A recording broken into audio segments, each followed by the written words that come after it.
ಈ ವಿಡಿಯೋವನ್ನು ನೋಡುವ ಮುನ್ನ ನೀವು ಇನ್ನೂ ಕೂಡ ನಮ್ಮ ಚಾನೆಲ್ ಅನ್ನು ಸಬ್ಸ್ಕ್ರೈಬ್ ಆಗದಿದ್ದರೆ ಸಬ್ಸ್ಕ್ರೈಬ್ ಆಗಿ ಮತ್ತು ಈ ವಿಡಿಯೋಗೆ ಒಂದು ಲೈಕ್ ಮಾಡಿ. ನಮಸ್ಕಾರ ಸ್ನೇಹಿತರೆ, ನನ್ನ ಹೆಸರು ಮುತ್ತು ಅಂತ ಒಂದು ಖಾಸಗಿ ಕಂಪನಿಯಲ್ಲಿ ಕೆಲಸ ಮಾಡುತ್ತಿದ್ದೇನೆ. ನನಗೆ ಕಲ್ಯಾಣವಾಗಿ 2 ವರ್ಷ ಆಗಿದ್ದು, ಹೆಂಡತಿ ಮಕ್ಕಳೊಂದಿಗೆ ಖುಷಿಯಿಂದ ಜೀವನ ಮಾಡುತ್ತಿದ್ದೇನೆ ಪೂರ್ಣವಿರಾಮ. ಆದರೆ ನನ್ನ ಜೀವನದಲ್ಲಿ ಅದೊಂದು ಘಟನೆ ಬಗ್ಗೆ ಈ ವಿಡಿಯೋದಲ್ಲಿ ಹೇಳುತ್ತಾ ಇದ್ದೇನೆ. ವಿಡಿಯೋವನ್ನು ಸ್ಕಿಪ್ ಮಾಡದೆ ನೋಡಿ. ನಾನು ಈ ಹಿಂದೆ ಕಾಲೇಜಿನಲ್ಲಿ ಓದುತ್ತಿದ್ದಾಗ ಬಯಸದೆ ಬಂದ ಭಾಗ್ಯ ಎನ್ನುವಂತೆ ಅಂದಿನಿಂದ ಇಂದಿನವರೆಗೂ ಸಾಗುತ್ತಿದೆ.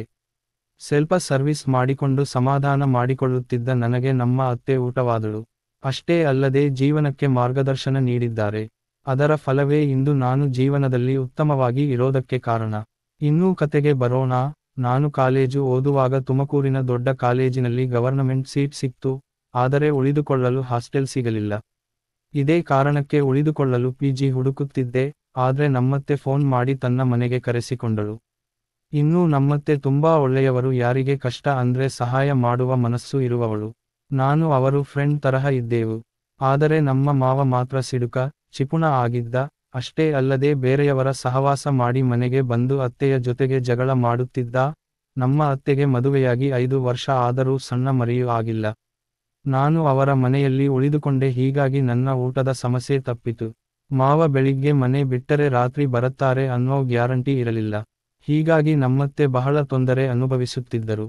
ಅವರು ಆ ಕೆಲಸವಿಲ್ಲದೆ ಮಧ್ಯರಾತ್ರಿ ಎದ್ದು ತಣ್ಣೀರು ಸ್ನಾನ ಮಾಡೋದನ್ನು ತುಂಬಾ ಬಾರಿ ನೋಡಿದ್ದೇನೆ. ಹೀಗಾಗಿ ಅವರಿಗೆ ಈ ಬಗ್ಗೆ ಕೇಳಿದಾಗ ನೀನು ಓದಿನ ಬಗ್ಗೆ ಗಮನ ಕೊಡು, ನನಗೆ ಯಾವುದೇ ತೊಂದರೆ ಇಲ್ಲ ಅಂತ ಹೇಳುತ್ತಿದ್ದರು.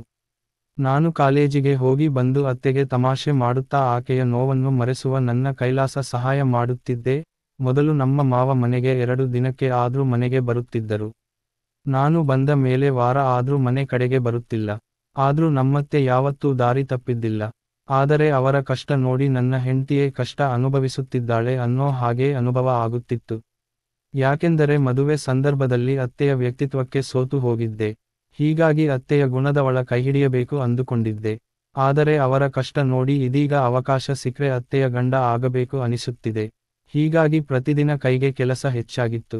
ಹೀಗೆ ದಿನಗಳು ಸಾಗುತ್ತಿದ್ದವು. ಒಂದು ದಿನ ಅತ್ತೆಯೇ ನನಗೆ ಹೊರಗಡೆ ಕರೆದುಕೊಂಡು ಹೋಗು, ಮನೆಯಲ್ಲಿ ಬೇಜಾರ ಆಗತ್ತಾ ಇದೆ ಅಂದ್ರು. ನಾನು ಅವರನ್ನು ಹೊರಗಡೆ ಕರೆದುಕೊಂಡು ಹೋಗಲು ಸಿದ್ಧನಾಗಿ ಗಾಡಿ ಸ್ಟಾರ್ಟ್ ಮಾಡಿದೆ.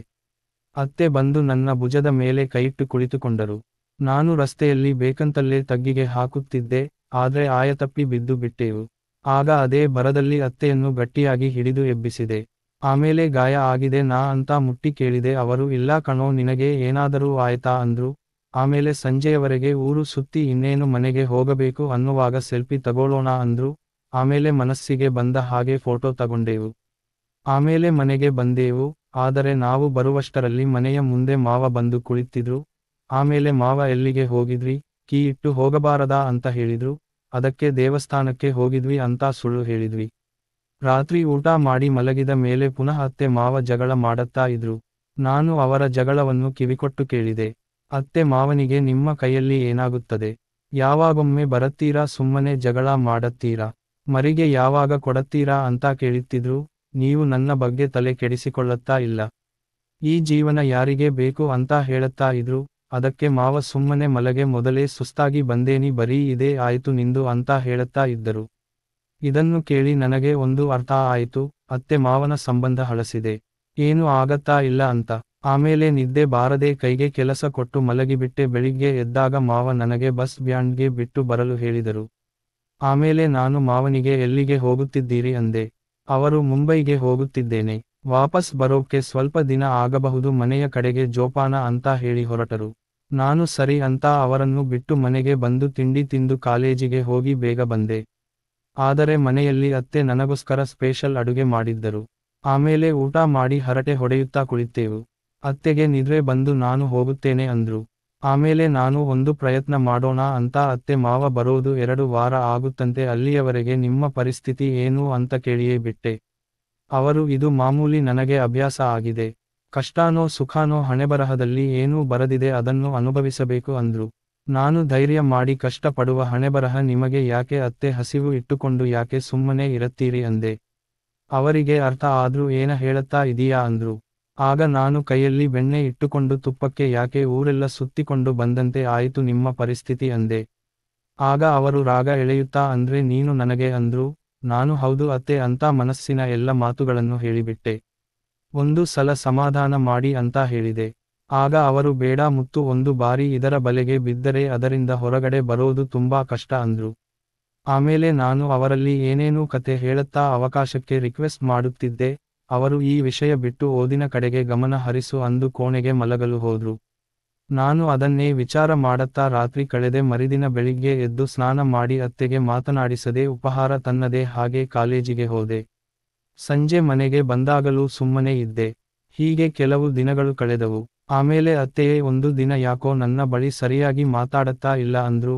ನಾನು ಎಲ್ಲ ಗೊತ್ತಿದ್ದು ಸುಮ್ಮನೆ ಕೇಳಬೇಡಿ ಅಂತ ಸಿಟ್ಟು ಮಾಡಿದೆ. ಅವರು ಯಾಕೋ ಮುತ್ತು ಹೀಗೆ ಮಾತಾಡತ್ತೀಯಾ ಒಂದು ಸಲ ಶುರುವಾದರೆ ಅದು ಅಲ್ಲಿಗೆ ಮುಗಿಯೋದಿಲ್ಲ ಕಣೋ ಅಂದ್ರು.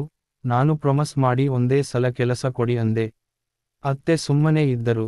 ನಾನು ಇದೇ ಸಮಯ ಕೆಲಸಕ್ಕೆ ಅಂತೆ ಅತ್ತೆಯನ್ನು ಕೇಳದೆ ಕರೆದುಕೊಂಡು ಹೋಗಿಬಿಟ್ಟೆ. ಅವತ್ತಿನಿಂದ ಅತ್ತೆ ಕೆಲಸ ಕೊಡುತ್ತಿದ್ದಾಳೆ. 2 ವಾರ ಇದೇ ಕೆಲಸ ಮಾಡಿದೆ. ಅತ್ತೆ ನನಗೆ ಓದಿಗೆ ಸಹಕಾರ ನೀಡಿದರು. ಓದಿನಲ್ಲೂ ಪಾಸ್ ಆದೆ. ಆಮೇಲೆ ಒಂದು ಕಂಪನಿ ಸೇರಿಕೊಂಡಿದ್ದೇನೆ. ಇದೀಗ ಅತ್ತೆ ಪರಿಚಯಸ್ಥರಲ್ಲಿ ಹೆಣ್ಣು ನೋಡಿ ಕಲ್ಯಾಣ ಮಾಡಿದ್ದಾರೆ. ಕಷ್ಟದಲ್ಲಿ ಸಹಾಯ ಮಾಡಿದವರ ಸಹಾಯ ಮರಿಬಾರದು ಅಲ್ವಾ? ಹಾಗಾಗಿ ಇವಾಗಲೂ ಅತ್ತೆಗೆ ಸಹಾಯ ಮಾಡುತ್ತಿದ್ದೇನೆ. ಅವರ ಮನೆ ಖರ್ಚಿಗೂ ಹಣ ಕೊಡುತ್ತಿದ್ದೇನೆ. ಫ್ರೆಂಡ್ಸ್, ನಿಮಗೆ ನನ್ನ ಕತೆ ಇಷ್ಟ ಆದ್ರೆ ವಿಡಿಯೋಗೆ ಒಂದು ಲೈಕ್ ಮಾಡಿ, ಚಾನಲ್ ಸಬ್ಸ್ಕ್ರೈಬ್ ಮಾಡಿ. ಧನ್ಯವಾದಗಳು.